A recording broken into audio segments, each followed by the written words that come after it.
Yeah, it does.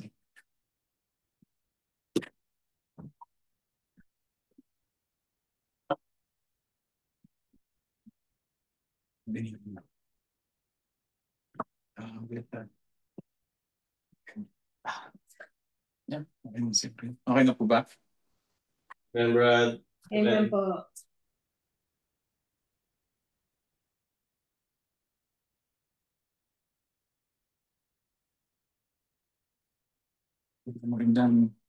Magandang gabi po sa ating lahat.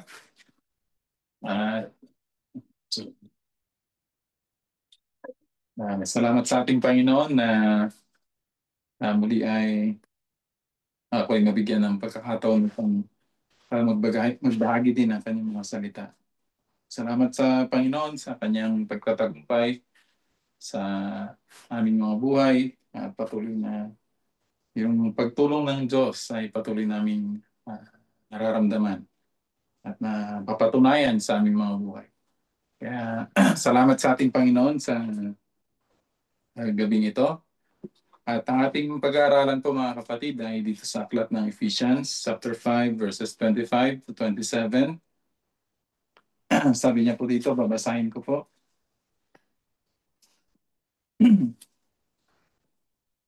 Mga lalaki, ibigin ninyo ang inyong asawa, gaya naman ni Kristo na umibig sa iglesia at ibinigay ang kanyang sarili dahil sa kanya, upang kanyang pakabanalin ito na nilinis sa pamamagitan ng paghuhugas ng tubig na may salita, upang ang iglesia ay maiharap sa kanyang sarili na maluwalhati na walang dungis o kulubot o anumang gayong bagay, kundi ito'y nararapat maging banal at walang kapintasan.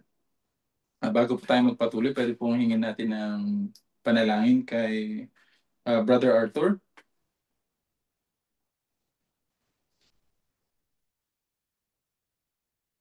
Amen. Tayo pwede manangin. Nakila namin Ama na naipigin at makapangyari sa Dili po kaming naniniklahod sa inyo. Nagmamakaawa, nagpapakumbaba. Pagkat sa kanang amin, wala po kaming magagawa pa ino. Ikaw lamang siya. Kilos, lalo na sa puso ng bawat isa sa amin. Sa amin po mga bisita, sa amin po mga kaibigan, sa amin po mga kapatid, sa lahat po na naaabutin na ikaw ay ito. Ikaw po ang siyang kumilos, Panginoon. Tulungan mo po ang iyong pangalipin. Ito po'y humihingi ng iyong tulong at kapangyarihan na magayad mo po siya na isang malinis na kasagap. Ikaw po ang siyang magsalita sa kanyang mga labi, Panginoon. Patuloy po ang iyong mga salita ay makapagpatibay, makapagpalakas, makapagbigay hamon, makapagbigay ng pag-asa, makapagbigay ng pag-ibig ng lahat-lahat, Panginoon, na biyaya na kailangan po namin sa buhay namin ito upang makapagpatuloy pa lang noon para sa iyong dakilang pangalan. Ikaw ang maitaas sa iyong mga buhay. Madakila, Panginoon, bawat isa. Kaya ikaw po ang siyang tumulong sa aming pong kapatid. Tago mo po sa krus ay Panginoon. Ay, Panginoon, ang siyang patuloy na makagawa sa aming kalagitnaan. Pagpatigil pa ay magpatatag sa amin pong mga pananampalataya at pagkakilala sa inyo. Salamat po aming Ama sa mga oras na ito. Alam po namin hindi ka magkukulang, ikaw po ang magbibigay ng hamon at katatagan sa bawat isa sa amin. Kaya salamat po Panginoon sa iyong gagawin sa aming kalagitnaan, sa iyong pagsasalita at pagtulong sa aming aming pong kapatid. At tinayo mo po Ama sa mga oras na ito. Ang gawa ng kaaway ay po yung tinataboy at ikaw po ang siya makapanagana sa aming kalagitnaan hanggang sa matapos ang gawain ito, Panginoon, na angkay po namin ng katagumpayan. Purihin pa ang iyong pangalan. Salamat po, Ama. Sa ngalan po na iyong pa Jesus. Amen.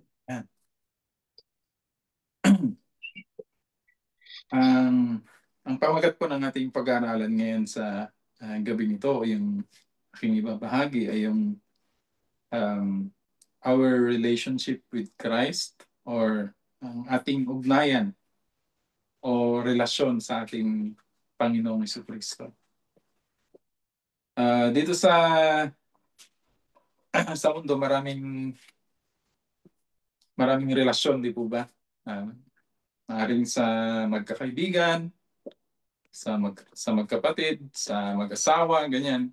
Uh, ano yan eh, hindi pwedeng walang pinagmulan kaya sila ay nagkaroon ng ugnayan or relationship.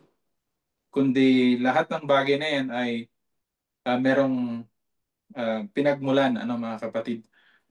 At sabi niya, ang ibig sabihin ng relationship, sabi niya, it means understanding the spiritual connection, roles, and responsibilities that exist between them.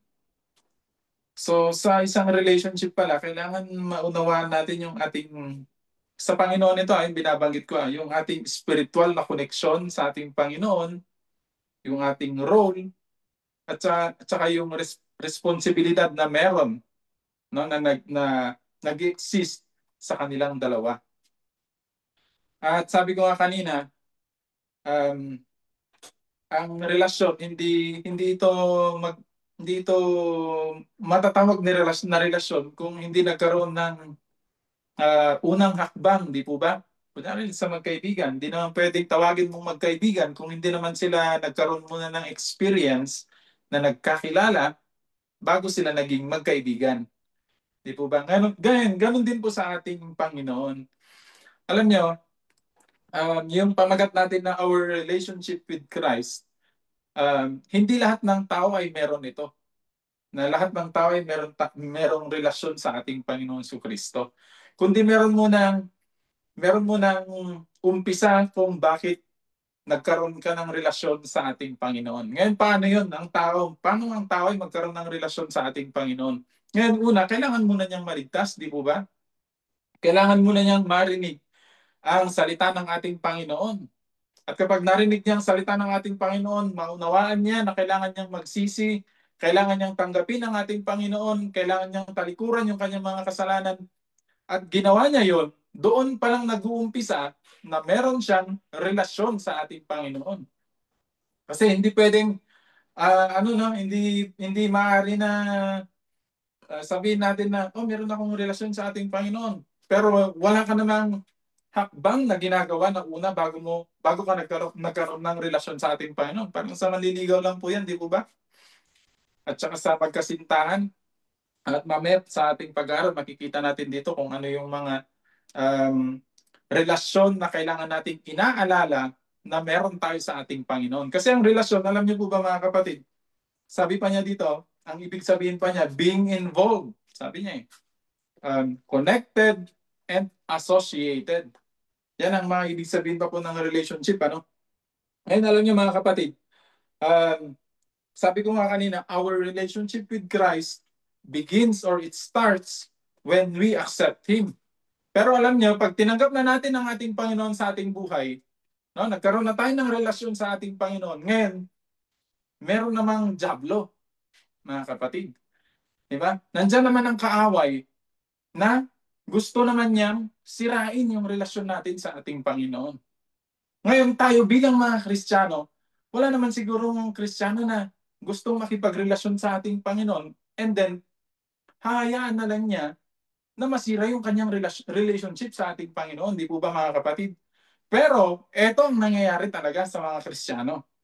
Maaaring meron yung mga Kristiyano na very sincere, oo, tumanggap sila sa ating Panginoon, gusto nilang maglingkod sa ating Panginoon, nagawa nila yung requirements na hinihingi ng Biblia na kailangan nilang gawin, yung napakinggan nila ang salita ng Diyos, ang Ebanghelyo, naunawaan nila na kailangan nilang magsisi, kailangan nilang tanggapin ang ating Panginoon, kailangan nilang talikuran ng kasalanan. Maaring, oo, nagawa niya yan. Maaring na-meet niya yung ganyang bagay para magkaroon siya ng relasyon sa ating Panginoon. Pero ibang klase naman or ibang usapan naman ang pagpapanatili sa ating relasyon sa ating Panginoon, mga kapatid. Alam nyo, um, one of the, or it is the greatest, sabi nga na relationship na meron tayo dapat dito sa mundo yung tayo ay tumanggap sa ating Panginoon. Yan ang pinakamagandang relationship Kasi kapag sa Panginoon tayo relasyon talagang kung makikita nga natin yung ating pakikipagkaisa sa ating Panginoon, alam niyo siya pa ang gumawa ng paraan, no? Siya ang nagbigay ng naggumawa ng paraan para magkaroon tayo ng reconciliation sa kanya. Ngayon mga kapatid, sabi ko nga kanina, sana kapag tayo ay meron ng relasyon sa ating Panginoon, nandyan ang diablo eh.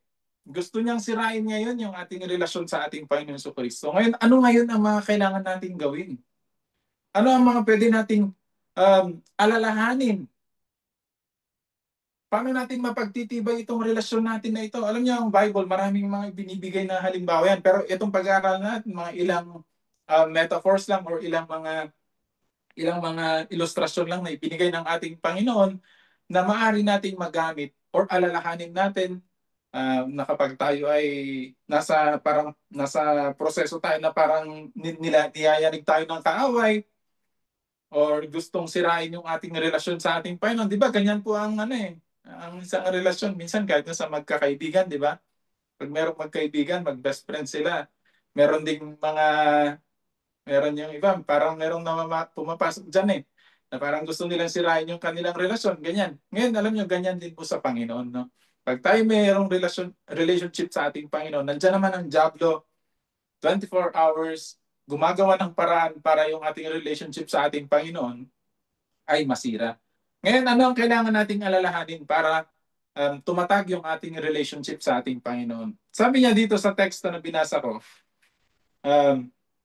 sabi niya, mga babae, sabi niya dito, pasakop kayo sa inyong sariling asawa na gaya naman ng sa Panginoon. Kasi alam niyo, tignan niyo dito mga kapatid, no, sa teksto na ito, ibinigay dito yung relationship or ibinigay na illustration or metaphor yung relationship ng isang bridegroom and the bride. At yung bridegroom na yan or yung kasintahang lalaki ay walang iba kundi ang ating Panginoon Jesucristo. At yung bride na yon, di po ba mga kapatid, tayo po yan, mga tumanggap sa ating Panginoon. Ngayon kapag ang binigay dito na example ay yung kasal di po ba? Yung mag-asawa. Ngayon kapag nakakita po ba tayo ng ikakasal, ano kagad yung pumapasok sa ating isip? Diba? Kapag meron tayong nakikita ang mga ikakasal, ano ang nasa isip natin, di ba? Love. Nagmamahalan.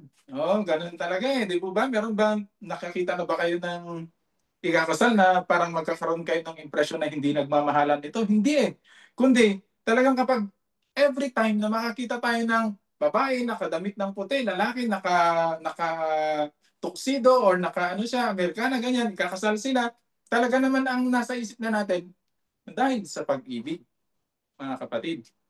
Di po ba? So ganyan mga kapatid, alam nyo, kailangan nating alalahanin na yung relasyon natin sa ating Panginoon, ang pinuhunan natin dito ay pag-ibig, mga kapatid. Ang ating Panginoon, nagbigay siya ng, sabi nga niya, He first loved us. Sabi niya di po ba? Siya ang unang umibig sa atin. Ngayon, tayo naman nabigyan ng chance na ibigin ng Diyos. Kaya sana yung pag-ibig naman natin sa Diyos, kumusta naman? Kailangan lagi po nating iniingatan yan. Na lagi pa rin, di ba, yung sa magkasintahan niya, yung para mapanatili yung kanilang pag-ibig daw, kailangan kailangan meron din silang ginagawa, di po ba? Practice din nila yan. Tapos sabi pa nga nila, ang love daw, ano ang ibig sabihin, when you spell love, sabi nila, T-I-M-E daw.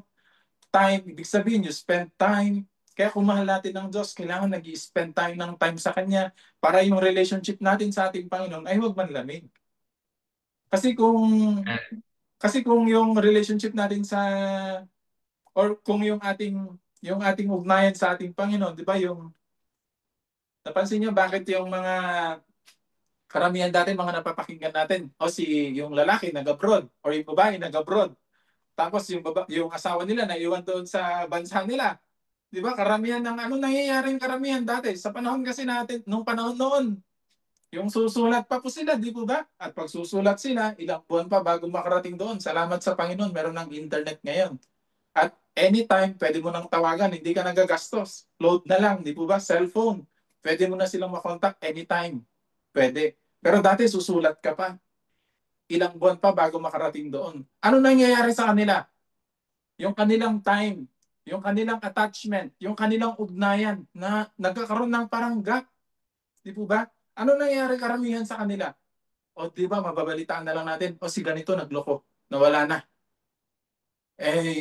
Si ano nakahanap ng iba. O ganyan, marami akong kilala na ganyan. Mga hindi Kristiyano itong binabanggit ko ha. Ganun ang nangyayari sa kanila. So, ganun din po mga kapatid, no? Para yung ating relationship sa ating Panginoon ay mapanatili natin, kailangan yung ugnayan natin sa Diyos. Pinapanatili din natin.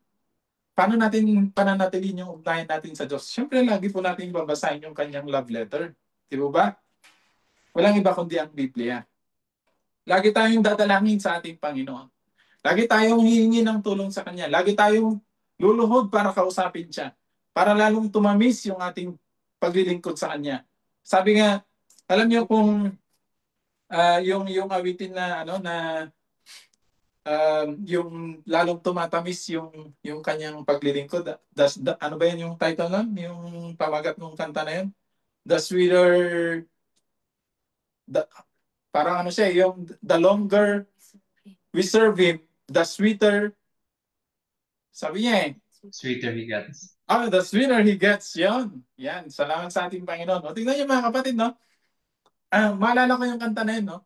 Dati kinanta ko yun eh. Tapos, pero yung kung isipin mo tayo, sana maganda na imuni-muni natin, no? Kumusta yung love natin sa ating Panginoon? Ito ba ay yung bang kung i-weigh ba natin ay nalalamig ba or lalong lumalalim? Or lalong tumatamis yung ating pag-ibig sa ating Panginoon? Sana ganun ang mangyari sa atin mga kapatid. Hindi yung kunyari mag-asawa, di ba? Habang tumatagal sila, sabi nga kapag unang araw daw, at talaga namang nagyayakapan yung mga yan. Pero isang buwan, medyo tatagilid-tagilid na yan. Medyo ano na, hindi na masyado. Mga ilang buwan pa, magkatalikod na yan. Mga ilang taon, hindi na magkasama ng higaan. O hindi sana ganon. Di ba mga kapatid? Kailangan, sana ginagawa natin ng parang. Kasi alam niyo ang pag-ibig, hindi pwedeng ang Diyos lang ang umiibig. Mga kapatid. Reciprocal dapat. Kailangan tayo talagang dinidiligan din natin yung ating pag-ibig na talagang wag nating pabayaan na manlamig. Kasi kung hayaan din natin na manlamig, ano mayayari sa atin? Yung relasyon natin sa ating Panginoon ay maaaring ito ay mawala. Kaya sabi niya doon sa 25, mga lalaki, ibigin ninyo ang inyong asawa, gaya naman ni Kristo na umibig sa iglesia at ibinigay ang kanyang sarili dahil sa kanya. Upang kanyang pakabanalin ito na nilinis sa pamagitan ng paghugas ng tubig na may salita, upang ang iglesia ay may harap sa kanyang sarili na malulhati na walang dungis o kulubot. Ito, walang dungis o walang kulubot. Iniingatan niya yung kanyang sarili o anumang gayong bagay, kundi ito'y nararapat maging banal at walang kapintasan as the bride of Christ, mga kapatid, no? Lagi nating tatandaan, tayo ay merong itong metaphor na ito na binigay sa atin, tayo ay bride ng ating Panginoon Kristo. So, ano ang kailangan natin gawin as a bride? Kailangan iniingatan natin yung ating buhay. Kailangan tignan natin na talagang wag tayong yung ating damit, di ba? Sa ikakasal, meron talagang damit na puti eh. Ganyan talaga ang dinidescribe sa Bible. Meron damit na pangkasalan talaga. Ngayon, anong gagawin mo sa damit mo na yan? Dapat iingatan mo. Ano ang ibig sabihin nun? Yung ating buhay, iingatan natin kung paano tayo magsalita, kung paano tayo mag-isip, kung paano tayo mag-react sa mga bagay-bagay na dumarating sa atin, mga negatibo na maaaring dumating sa atin. Kumusta yung reaction natin? Kapag nasa kalsada ka, biglang may kumat sa'yo, ano magiging reaksyon mo? Mag-iinit din ba yung ulo mo?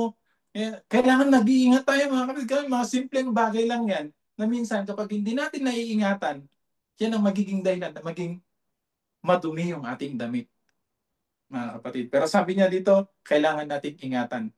Gaya ng, kailangan maingatan natin kasi gusto ng ating Panginoon, iharap niya yung kanyang bride na malinis, walang pulubot o walang dungis, sabi niya.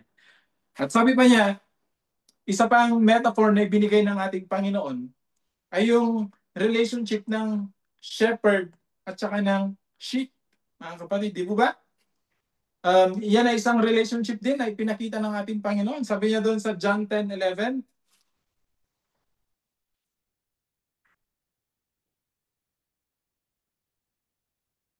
sabi niya dito, ako ang mabuting pastor, ibinibigay ng mabuting pastor ang kanyang buhay dahil sa mga tupa. Mga kapatid, kapag nakakita tayo ng pastor at saka ng tupa, ano yung pumapasok agad sa isip natin? Di ba, ako pag ganun ang nakikita ko, alam niyo kung anong nakikita ko kagad? Yung guidance, yung leadership. Nakikita ko yan eh. Na yung shepherd, ginaguide niya yung tupa. Tapos yung mga tupa naman, ano ang meron sa kanila? Very submissive din sila na sumusunod sa shepherd. So kailangan ganyan na maging relationship natin sa Panginoon. Kapag tumanggap tayo sa ating Panginoon, lagi nating aalalahanin, tinanggap natin siya as our Lord and Savior, and ang ibig sabihin niyan, kinikilala mo siya bilang iyong pastor, mga kapatid. No? Siya ang mag-guide ngayon ng buhay mo. Ngayon, paano natin i-apply ito sa buhay natin? Pwedeng sabihin natin, no, sige, guide ng ating Panginoon ng buhay ko. Pero paano natin i-apply ito? Mga kapatid, lagi po natin hingin ang tulong niya. Dadalangin tayo sa Kanya. Bago tayo gumawa ng isang bagay or bago tayo magdesisyon, di ba? Marami tayong mga decisions na ginagawa sa buhay. Kahit nga trabaho, pag-aaral, or pakikipag-usap, lahat ng mga bagay na yan ay pwede natin gawin na on our own decisions eh. Pero kailangan, alam niyo kung talagang kinikilala natin ang ating Panginoon, magiging maingat tayo. Lagi nating hihingin yung guidance ng ating Panginoon. Lagi nating hihingin yung approval niya. Kung hanggat maaari, humingi tayo ng sign. Sabi pa nga eh, Panginoon, bigyan niyo ako ng sign kung ito ay kalooban ninyo. Hindi yung nagawa na natin yung isang bagay. Ito, hindi magandang gagawin natin to, no? Na meron na tayong desisyon na isang bagay. Nagdesisyon tayo na gawin ng isang bagay, and then, tsaka kayo hihingi sa Panginoon ng guidance. Hindi ganoon. Kailangan, bago mo gawin yung desisyon mo na yan, kailangan humingi ka muna ng guidance sa Panginoon. So maaaring ganyan na maging experience natin, mga kapatid. No? Na alisin natin yung alisin natin yung very quick to decide. Kaya nga yung Sunday school, maganda yung narinig ko nung sabi niya, isipin mo muna ng 7 times, 10 times, 100 times. Minsan magandang ganyan talaga eh. Bago ka mag-decide sa isang bagay, isipin mo ng maraming beses. Kung ito ba ay kalooban ng ating Panginoon, humingi ka ng guidance sa ating Panginoon. At kung nakita mo yung sign na ibinibigay ng ating Panginoon, kailangan we are very submissive, kagaya ng mga tupa, mga kapatid. Alam niyo, sa paglilingkod natin sa ating Panginoon, hindi tayo makakatagal sa ating Panginoon kung hindi tayo magiging masunurin. Hindi yung ating relationship sa ating Panginoon, kung hindi tayo magkakaroon ng pusong masunurin, hindi tayo tatagal sa paglilingkod sa ating Panginoon. Kasi ang gusto ng ating Panginoon yung masunurin, mga kapatid. Sabi nga, lagi nating naririnig, di ba? The approach to sanctification is obedience. So kung gusto mong lumalim yung relasyon sa ating Panginoon, kailangan matuto tayong sumunod, kagaya ng mga tupa. Pero yung mga tupa, hindi naman nila alam kung saan dadalhin sila ng pastor eh. Hindi nila alam yan. Pero pag nakita nila yung pastor, talagang susundin nila yan kahit saan pumunta yung pastor. Dahil alam nila, the pastor cares for them. Kaya kung meron tayong mga kabigatan din, mga kapatid, no? Sa buhay natin, maaaring meron tayong kabigatan. Lagi nating tatandaan din, He is our pastor na who really cares for us, mga kapatid. Kaya sabi ng Biblia, sabi niya, ilagak natin ang ating mga kabalisan sa Kanya sapagkat tayo ay Kanyang ipinagmamalasakit. O, di ba? Ganyan ang pastor, ipinagmamalasakit niya yung kanyang mga tupa. Kaya sabi niya dito, ako ang mabuting pastor, the good shepherd. Tandaan din natin, minsan alam niyo yung pastor, pinapalo niya yung kanyang tupa. Kung alam niyo yung painting na the good shepherd, yung isang shepherd na binubuhat niya yung isang tupa, alam niyo, behind that story pala, kaya daw pala niya binubuhat yung tupa na yan. Alam niyo yung ginawa niya doon? Binalian pala niya ng buto yung tupa na yon. Bakit niya binalian yun? Kaya pala niya binalian yun dahil yung tupa daw na yon ay medyo hindi masunurin. Kung saan-saan pumupunta, hindi sumusunod sa flock. Kaya ang ginawa ng pastor, kinuha niya yon, binalian niya ng buto, tsaka niya inilagay sa kanyang balikat. Nakikita niyo ba yung painting na yan, mga kapatid? The Good Shepherd na yan? Ganun ang kwento na. Tapos ang sabi kasi doon sa kwento na yan, kaya pala ganun kasi kapag ang pastor Amen. daw, ginawa niya yon, at hanggang sa mag-heal daw yung binalian niya na yon, yung tupa na yon magiging malapit ng gusto sa pastor. O, kaya pala minsan, at tingnan natin, baka naman merong ginagawa ang Diyos sa atin na minsan pinapalo tayo, yung chastisement natin, di ba? Yung napag-aralan natin. So minsan ganyan ang ginagawa ng ating Panginoon. Ngayon, ano pa mga kapatid? Hindi pa naman oras na.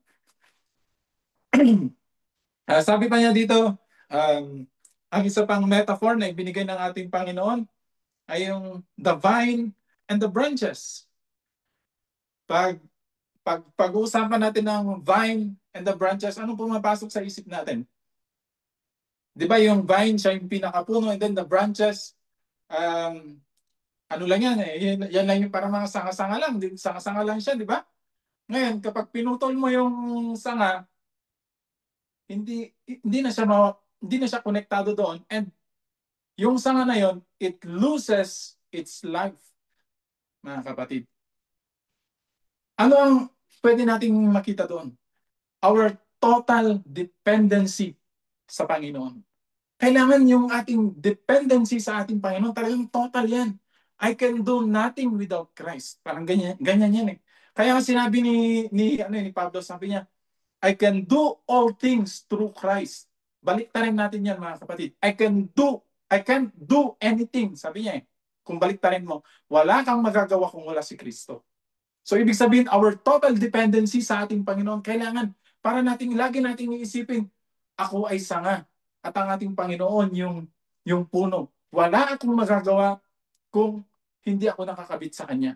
So kung mawawala ang Panginoon sa buhay ko, ano na lang ang mangyayari sa akin? Kaya nga maganda yung yung sabi, di ba, yung lagi natin naririnig, kung wala tayo sa Panginoon, anong klaseng buhay meron tayo? Mga kapatid, tayo tumanggap na sa ating Panginoon. Kumusta yung ating paglilingkod sa Panginoon? Tapos susuko ka sa paglilingkod mo sa Panginoon, tanungin nga natin yung sarili natin, saan ako pupunta? Anong mangyayari sa akin? Di po ba? Naglilingkod ka sa Panginoon, napakaganda ng buhay na nasa ating Panginoon. Maaaring ko ay mahirap, maaaring ko ay mayaman, pero isang bagay na mapapatunayan natin, merong kagalakan sa mahirap o mayaman na kay Kristo, mga kapatid. Ngayon, aalis ka sa vine or sa puno, mapuputol ka, mawawala ka dyan. Anong mangyayari sa atin? Sana, lagi natin isipin, ano na lang? Meron ka pa bang babalikan? Meron ka bang iniwan na mas mabuti kaysa sa meron ka ngayon na kay Kristo ka? Wala na, mga kapatid. Ang pinakamagandang buhay na lagi natin naririnig yan ay walang iba kundi yung tayo ay naglilingkod na nasa Panginoon tayo, mga kapatid. Yan ang pinakamagandang buhay. Wala na. Kaya nga yung mga matatanda na naririnig ko dati, nung tumanggap ako sa Panginoon noon, 18 years old ako, yung mga matatanda naririnig ko, lagi kong naririnig sila, lagi nilang sinasabi, sana tinanggap ko ang ating Panginoon nung mas bata-bata pa ako. Lagi nilang sinasabi yan eh. Bakit nila sinasabi yun? Kasi nakita nila na ang buhay na kay Kristo, yan ang pinakamagandang buhay, mga kapatid. Wala nang gaganda pa sa buhay na kay Kristo. Kundi makita natin na talagang pag kay Kristo ka, merong purpose ang buhay mo. Babangon ka, masaya ka, mga kapatid. Ulam ka ng tuyo, masaya ka pa rin, mga kapatid. Di po ba? Hindi yung wala ka sa Panginoon. Pero tignan nyo ngayon, mga kapatid, di ba? Anong nangyayari ngayon sa mundo natin? Mga balita natin sa Pilipinas, grabe. Makita nyo yung mga luxurious life ng mga tao doon sa bansang Pilipinas natin na talagang nakakalungkot, di po ba, mga kapatid? Pero meron ba talaga silang joy? Meron ba talaga silang kagalakan? Wala, mga kapatid. Dahil ang tunay na kagalakan ay nasa ating Panginoon. Nasa Kanya lang siya lang ang magbibigay sa atin ng purpose sa ating mga buhay. Kaya sana wag na pag dumarating yung discouragement, nalalaman natin yung relationship natin sa Panginoon. I am a branch, no? And Christ is the vine. Sana wag ako maputol dito. Wag. Nakakatakot na mawala ka pa sa ating Panginoon. At nakakalungkot, mga kapatid. Kaya sabi niya, kapag tayo ay, um, pag inaalala natin yung vine and the branches, lagi rin nating makikita dito yung source of life. Di po ba? Kasi yung vine talaga ang source eh. Hindi ka magkakaroon ng life kung hindi ka connected doon sa vine. So, ang Panginoon siya talagang source ng ating spiritual life, mga kapatid. No? Ngayon, kung ang ating Panginoon ang source ng ating spiritual life, siya rin ang source ng ating spiritual strength, mga kapatid. Kaya, lagi tayong humingi ng tulong sa ating Panginoon. Kasi ang ating Panginoon, sapat ang kanyang biyaya. Nabibigyan tayo ng tulong upang yung ating spiritual na buhay ay mapanatili din natin. Ano pa, mga kapatid? Ang ibinigay na metaphor dito. Sabi niya, the head and the body, Colossians 1:18. Sabi niya sa Colossians 1:18, at siya ang ulo ng katawan sa makatwidbagay ng iglesia, na siya ang pasimula, ang panganay sa mga patay upang sa lahat ng mga bagay ay magkaroon siya ng kadakilaan. Yan mga kapatid, no? Isang halimbawa ng ating relasyon sa ating Panginoon ay pinapakita or inihahalin tulad sa isang katawan. Sa daw ang ulo, tayo yung katawan. Ano yung may isip natin dito, mga kapatid? Anong pwede nating matutunan dito? Di ba pag sinabi nating ulo, siya yung nasa kanya yung authority. Siya ang nag-uutos eh. Di ba? Pero tignan niyo yung katawan, may iba't ibang mga parte. Ano ang kailangan nating matutunan dito? Alam niyo, sa paglilingkod natin sa ating Panginoon, yung relationship natin sa ating Panginoon, sabi nga natin kanina, sabi niya, the spiritual connection, roles, and responsibilities. Sabi niya, understanding the spiritual connection and roles, sabi niya. So sa ating relationship sa ating Panginoon Kristo, dapat iisipin din natin, ano ang role mo sa iyong relasyon sa ating Panginoon? Ano kaya ang bahagi mo naman sa paglilingkod mo sa ating Panginoon? Ano ang magagawa mo as part of this body? Mga kapatid, meron bang parte ng katawan na walang gagawin? Lahat ito, mga kapatid, mahalaga. Sumakit nga lang itong daliri mo, lahat apektado, di po ba? Mawalan lang tayo ng kuko, mahirap na, mga kapatid. Di po ba? Yung ang pag-aaral lang natin, yung mawalan ka ng buhok sa ilong, di po ba? Mapupuno ka ng dumi ng mga alikabok. Walang haharang sa mga alikabok. Merong gamit, mga kapatid. So ngayon, hanapin natin ngayon kung ano yung role natin sa katawan ni Kristo. Sana makita rin natin kung ano yung bahagi natin. Gano'n na tayo katagal naglilingkod sa ating Panginoon? Tayo ba ay 5 years na? Bago lang? 10 years? 20 years? Nahanap na po ba natin kung ano po yung ating bahagi sa katawan ni Kristo? Alam niyo, mga kapatid, kailangan mahanap po natin yan. Kung ikaw ay preacher, magpagamit ka. Kung ikaw ay Sunday school teacher, magpagamit ka. Kung ikaw ay merong gift ng pagbibigay, magpagamit ka. Kung ikaw ay merong gift ng pag-awit, kumanta ka para sa ating Panginoon. Mga kapatid, kahit anong simpleng pwede natin gawin sa ating Panginoon, mag-ayos dito kasi wala na tayong ayusing upuan, mga kapatid, no? Kasi ang ayusin na lang natin yung cellphone natin, magbihis ka na lang, ganyan. Pero ano yung pwede nating maibahagi sa mga ganitong pagkakataon? Magpasalamat ka. Ipatotoo mo yung pagtatagumpay mo sa iyong paglilingkod. Mga kapatid, pwede mong gawin yan. Umawit ka sa Panginoon. Pwedeng umawit dito eh. Mga kapatid, pwede tayong umawit para sa ating Panginoon. Ano pang pwede natin gawin? Marami pa tayong pwedeng gawin, mga kapatid. No? Hindi man yung sa ganitong gawain lang, kundi sa iyong personal na paglilingkod sa ating Panginoon. Pwede kang dumalangin para sa mga kapatid. Pwede kang dumalangin sa yung mga prayer request. Minsan maganda na talagang, alam niyo, minsan maganda talaga na meron tayong mga kapatid na masipag lumuhod, manalangin. Kailangan yan. Kasi kung wala tayong mga kapatid na masipag lumuhod at manalangin, alam niyo, minsan kahit yung preacher, kahit magaling yan, no, kahit na very systematic siya mag-preach kahit na anong dunong meron siya. Pero kung hindi yan tinulungan ng panalangin, walang magagawa yan. Hindi yan makakatulong. Minsan parang lilipas lang yan. Pero kung yan ay napuno ng panalangin, tutulungan tayo ng ating Panginoon. Minsan nga kahit nga naalala ko si Samuel Morris yung nabasa ko yung libro niya. Alam niyo, nung nabasa ko yung kwento niya, talagang gabi yun. Nung inumpisan ko, hindi ko na tinapos. Talagang the whole night, talagang tinapos ko. Tapos iyak ako ng iyak kasi nakita ko yung buhay niya. Sa pamamagitan lang ng panalangin, nakakapaglapit siya ng kaluluwa. Sa pamamagitan ng kanyang buhay, maraming natatouch. Di na yung mga kapatid. So, kailangan ganun po ang gawin natin. As the head and the body na metaphor na ibinigay sa atin, kailangan hanapin natin yung ating bahagi. Ano pa mga kapatid? Sabi niya, cornerstone and the temple. Sa Ephesians 20, chapter 2, verses 20 hanggang 22. Sabi niya dito,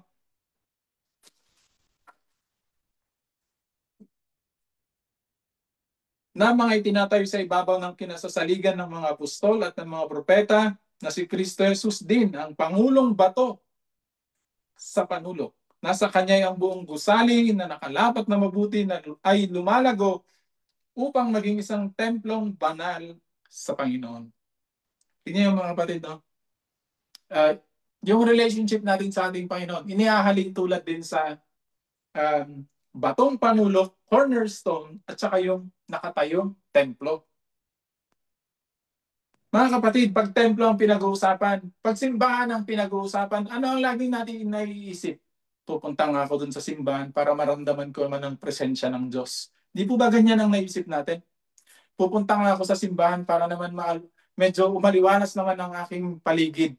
Ganyan ang nararamdaman, ganyan ang natural na iniisip ng tao, mga kapatid. Pero ngayon, ang sabi ng Biblia, tayo daw yung templo, mga kapatid. At ang ating Panginoon, ang ating kinatatayuan. Paano natin titignan yung relationship natin sa Panginoon na yun? Paano natin mapag-iigi yun? Mga kapatid, pag sinabi natin tayo ay templo, kumusta naman? Meron bang mga taong lumalapit sa atin, iniisip nila ay lalapitan ko si kapatid kasi eto alam kong nasa Diyos siya. Narinig niya yung patotoo ni Sister Jovi? Nung ginagawa ko to, napakinggan ko yung patotoo niya noon pa eh. At yun ang sumagi sa isip ko eh. Alam niyo, kapag nasa Panginoon tayo, sa paglilingkod natin, kapag malapit tayo sa ating Panginoon, meron tayong relasyon sa ating Panginoon, yung mga tao, yung presensya mo ay nagbibigay sa kanila ng pag-asa. Yan. Na parang kapag nakita kanila, meron silang problema, tapos nakita kanila, ay, itong tao na ito, magandang labiran to eh. Masarap kausap ito. Magandang hingan ng payo ito. Ganun yan eh. Diba? Kumusta nga kapatid? Ganun po ba tayo? Or baka naman, kapag nakita tayo, nandito na naman to. Ganyan. Or baka kapag nakita kanila parang imbis na mag-bless sila, nangangasim yung kanilang mga mukha, naiinis sila kasi yung pag-uugali natin ay hindi maganda. Mga kapatid, kung tayo nagpro-profess na Christian na, sana hindi naman po ganun ang mangyari sa atin, di po ba? Sana parang isipin natin na parang kapag nakita nila tayo, para bang nakakita sila ng templo or ng simbahan na parang iniisip nila, eto, merong Kristo ito sa kanyang buhay. Ganyan po ba mga kapatid? Amen. Sana ganyan po tayo sikapin po natin. Alam nyo, kaya lagi tayong mag-iingat lagi sa ating mga buhay, sa ating mga pananalita, mga pagkilos. Minsan meron tayong mga kahit mga biro minsan, di po ba? Minsan kahit Kristiyano kasi, minsan ang Kristiyano palabiro. Oo, tama yan. Pwede ka talaga tayo, hindi naman natin pwedeng alisin yung mga humor na yan, yung magbibiro tayo. Pero minsan titingnan natin, lagi tayong mag-iingat pa rin. Hindi lahat ng tao ay nakauunawa. Hindi lahat ng tao ay gusto ang ating biro. Ganyan, mga kapatid. Di po ba? Kaya kailangan mag-iingat tayo. Kailangan nakikitaan nila lagi tayo ng kabanalan, mga kapatid. Kailangan lagi natin suot yan. Lagi nila nakikita yan sa atin na talagang meron tayong Kristo. At maglilive or mag-iwan ng impression sa kanilang mga isip. At sasabihin nila, itong taong ito ay totoong Kristiyano. Tignan niyo si Samuel Morris, kung nabasa niyo yan. Alam niyo si Samuel Morris, sa pamamagitan ng buhay niya, napaka mapagpakumbaba niya. Sa pagiging mapagpakumbaba lang niya, no? Na ipinagpapauna niya yung mga ibang tao, talaga namang maraming nagbi-bless sa kanya. Meron nga yung kwento doon na maalala ko. Nung pinunta siya doon sa isang school, no? At tinanong siya, saan mo gustong saan silid ang gusto mong tulugan? Tinanong siya ng maghahatid sa kanya sa tutulugan niya. Alam niyo kung ano ang kanyang sinabi, ano ang kanyang sinagot? Sabi niya, ilagay niyo na lang po ako doon sa silid na pinakaayaw ng lahat. Sabi niya Ay, pinagpauna niya yung mga iba. At lagi niyang nakikita na mababa yung kanyang kalalagayan. Alam niyo nung inihatid na daw yun, alam niyo yung tao na nagtanong na yun, na bless siya sa buhay ni Samuel Morris. At sabi niya, ngayon lang ako nakakita ng ganitong tao na talagang nasa Panginoon. Tignan niyo mga kapatid, no? Sana mag-leave ng impression na gano'n ng mga tao sa atin. Kaya alam niyo kung ang buhay natin ay talagang inaayos natin, malapit talaga tayo sa ating Panginoon. Alam niyo yung ating mga mahal sa buhay na nakakausap natin, mga kaibigan natin na nakakasalamuhan natin. Alam niyo kapag nagka-problema yung mga yan, lalapitan tayo niyan. Ikaw ang kanilang lalapitan at hihingi sila ng payo sa iyo. Pero kung hindi ka malapit sa ating Panginoon at hindi ka nila makitaan ng magandang pag-uugali, hindi ka nila lalapitan, mga kapatid. Hindi sila makakahingi ng payo sa iyo. Kasi hindi sila nag-expect ng inspiration or ng tulong na makakatulong sa kanila. Kaya sana mga kapatid, no, sa ating relasyon sa ating Panginoon, lagi nating tatandaan, the cornerstone and we are the temple of Christ. At sabi pa niya, bilang panghuli, sabi niya, Christ as the head and we, the Christians, tayo yung household. Sabi niya doon sa 19, kaya nga hindi na kayo mga taga-ibang lupa at mga manlalakbay, kundi kayo mga kababayan na kasama ng mga banal at sangbahayan ng Diyos. Sinabi niya, household of God. Ephesians chapter 2 verse 19. We are the household of God. Pag sinabi natin household of God, ano yung family ito Diba? Pinag-usapan dito, family, belongingness, identity. Yan ang pinag-uusapan dyan Di ba pag pamilya, ano ang ina-expect natin dyan? Malapit sa isa't isa yan. Merong closeness, mga kapatid. Merong tinatawag nating intimacy sa isang pamilya. Di po ba mga kapatid? Yung ideal na pamilya, ang sinasabi ko hindi po yung pamilya na baka yung pamilya na nagbabatuhan. Ganyan. Hindi yan yung ideal na pamilya, mga kapatid. Pag ideal na pamilya ang titignan natin, ang napupunta sa isip natin, closeness, belongingness, intimacy, malalim na ugnayan, mga kapatid. Kaya ngayon, mga kapatid, sana sa ating paglilingkod sa ating Panginoon, yung ating relasyon sa ating Panginoon, maging malalim. Diba? Paano yan magiging malalim? Alam nyo, yung tatay as the head, no? Parang ating Panginoon yan Tapos yung members, yan yung mga Kristiyano. Alam nyo, kapag maganda yung kanilang relationship, di ba yung anak nag-o-open lagi yan sa magulang? Di po ba? Kailangan ganun din tayo, mga kapatid, no? Lagi tayong open sa ating Panginoon. Pasaliksik natin yung ating puso. Kausapin natin siya, maging honest tayo sa Diyos. Sabihin natin yung gusto natin. Sabihin natin yung mga kahinaan natin. Sabihin natin kung ano yung mga nakikita natin na mga pagkukulang natin, mga pagkakamali natin. Sabihin natin sa ating Panginoon. Alam niyo, ang Diyos hindi siya magkukulang. Tutulungan din niya tayo para yung mga bagay na yan ay ayusin natin. Kaya sabi niya, alam niyo yung intimacy, yung malalim na ugnayan sa ating Panginoon, which is kailangan mong lubusang mapabanal sa iyong paglilingkod sa ating Panginoon.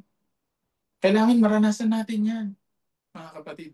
Kailangan huwag tayong mag-i-stay na, di ba sa pamilya, hindi na yung pinanganak. Hindi naman baby lang yan ng buong panahon Di ba? Ang pangit naman tignan. na baby pa rin siya hanggang ano, hindi. Kaya talagang darating yung panahon, mag-grow yan, mga kapatid. Pero anong sabi ni Pablo? Iniwan ko ang pagkabata, sabi niya. So kailangan ganun ang ating paglilingkod sa ating Panginoon. Iwanan natin yung pagkabata. No? Tayo ay maging malalim sa ating karanasan, sa ating paglilingkod sa Panginoon sa pamamagitan ng lubusang paghahandog ng ating buhay sa ating Panginoon. At kapag nagawa po natin yan, yung ating relasyon sa ating Panginoon, anumang gawin ng kaaway, anumang mga uh, layunin ng kaaway or mga tactics niya para yung relationship natin ay sirain. Kasi yan ang gusto ng Diablo sirain Pero kung lagi nating maaalala ang mga bagay na ito, lagi nating i-reminisce, lagi nating bulayin sa ating mga isip, alam nyo, malayong makakagawa ang kaaway sa atin. Hindi lang ito mga kapatid, marami pang sinasabi ang Biblia na pwede nating mapag-aralan para matulungan tayo na maging malalim sa ating paglilingkod sa Panginoon.